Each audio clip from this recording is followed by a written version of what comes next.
This is the United States Embassy in a country we shall call land. In actuality, host land does not exist, but this fictional nation has many counterparts. Small countries in which outside alien hands have planted the seeds of subversion. In this story, host land will typify such a country.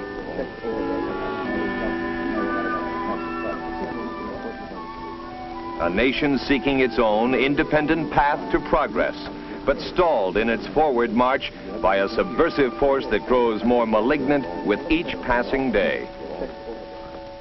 Gentlemen, the pattern here is familiar. Mr. Jaffa, what is your government doing about this? As you know, we have had some success in counteracting their efforts, but never quite enough. At best, we have achieved a containment, stalemate.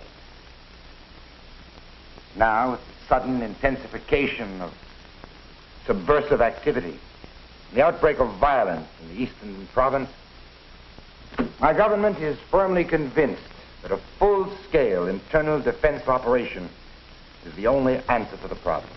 That is why we have once again come to the United States for help. As to our specific needs, you will find them outlined in the official requests which we have submitted for your attention. Of course, we've been aware of your problem and the step-up of subversive activity.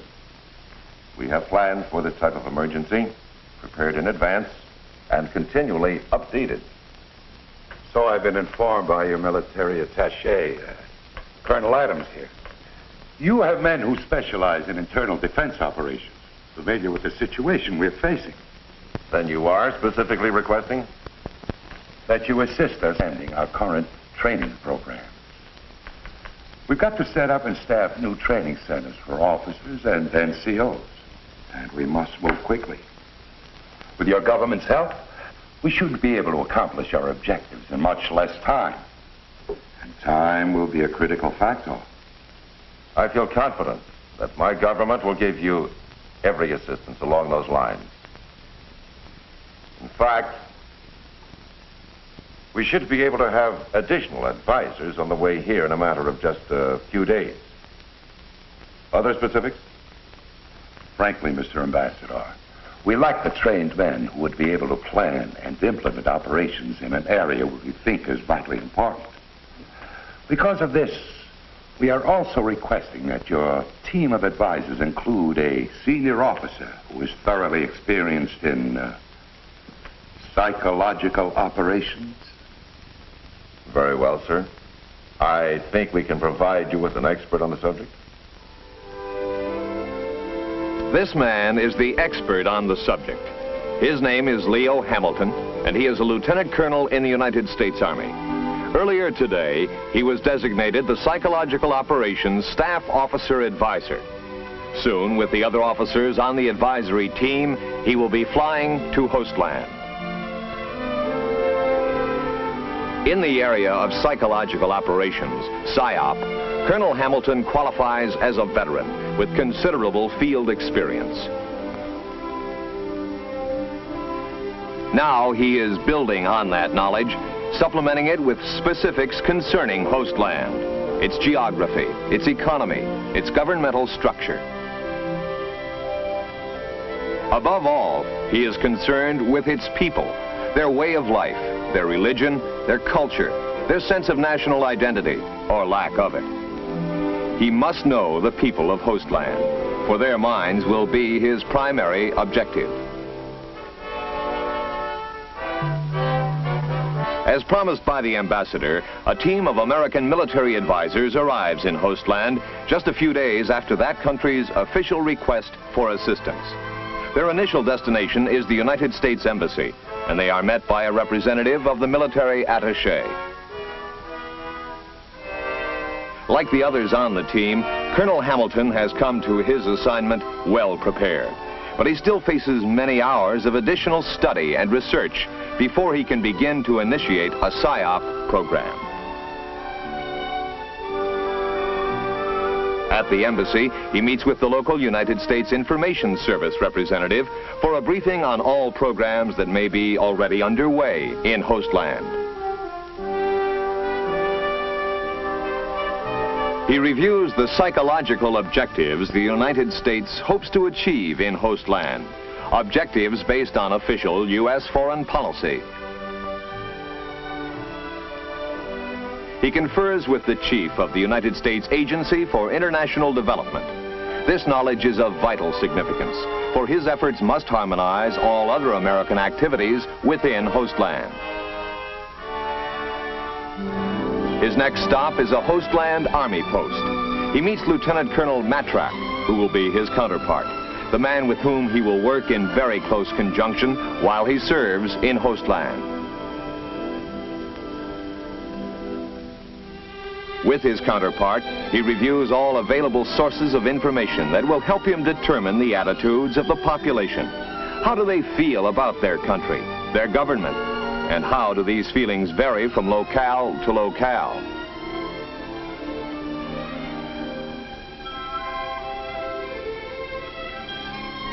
A comprehensive accumulation of data is reviewed, but it is not seen as unalterable fact.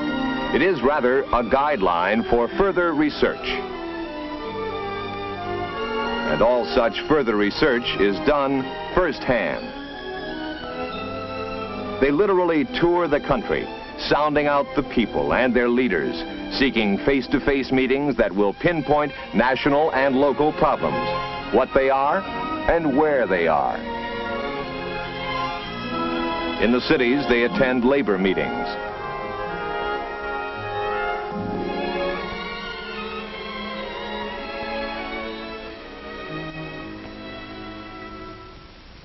Through interaction with such groups, their understanding of local issues is enhanced.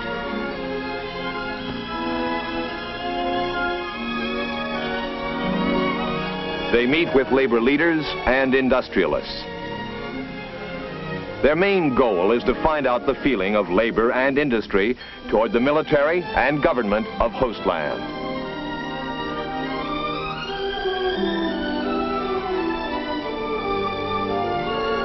In many cases, the feeling of the people toward the military establishment is similar to that shown toward the existing government. Psychologically, the military in every country in the world represents government authority. Military psychological operations cannot function independently. They must always reflect the national policy of the host country. To establish the target audiences for any military psychological operations, all functional groups must be checked and their reaction to the military establishment determined.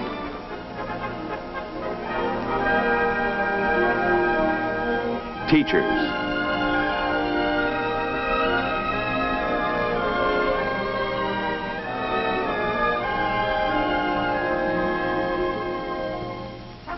writers and publishers,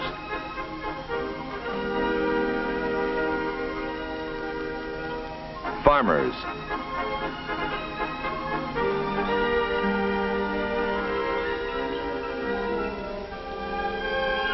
and religious leaders.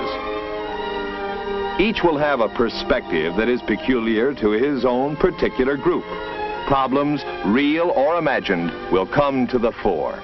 This face-to-face, eye-to-eye confrontation with the population provides the PSYOP officer with a tool that is essential to his job. Insight, a look into the minds of a people, a working knowledge of their individual and group needs, attitudes, and ambitions. As with most countries that find themselves in the midst of a communist-inspired insurgency, Hostland has a population with a doubtful sense of national unity.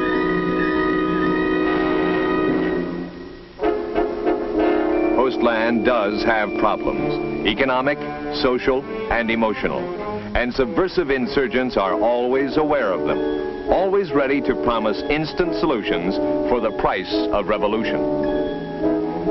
In the more urban areas, where there is less dissension and more of a sense of national integrity, subversives achieve only minor disturbances at best. But real grievances must not be ignored.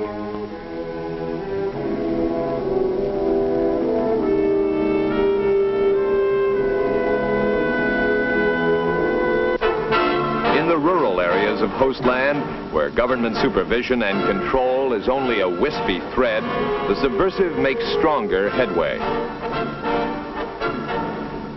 Here he is free to promote his objectives. Here he can recruit and frequently obtain the direct support of the civilian population. The potential recruit is carefully selected. Perhaps some injustice, real or imagined, drives him where he reluctantly goes, to the side of the subversives.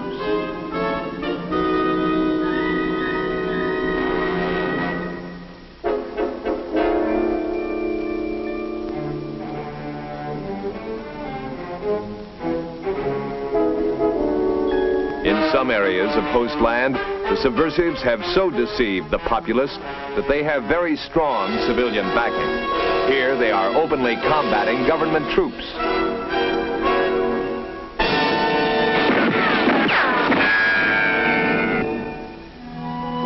Initial analysis indicates that the target audiences can be broken down into three basic groups: the subversives, the government supporters, and then the big group in the middle, the uncommitted civilians. Any PSYOP effort will have to encompass all three groups.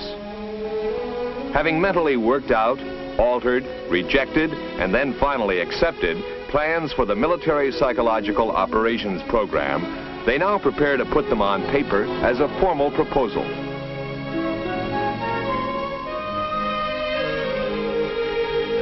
They list the major psychological objectives, then the various functional group target audiences, the objectives for each of these functional groups, the severity and stage of subversive insurgency in which the various target groups find themselves, the proposed psychological military activities that should be instituted, and the proposed program to help these activities.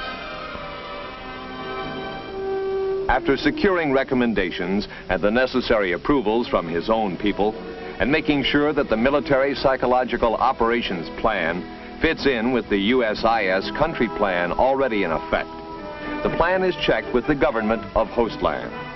Approved by them, it now becomes the psychological operations doctrine for the host land military forces. To implement the plan, it becomes necessary for Colonel Hamilton to request the support of military training teams, elements of a U.S. Psychological Operations Battalion assigned to his theater of operations.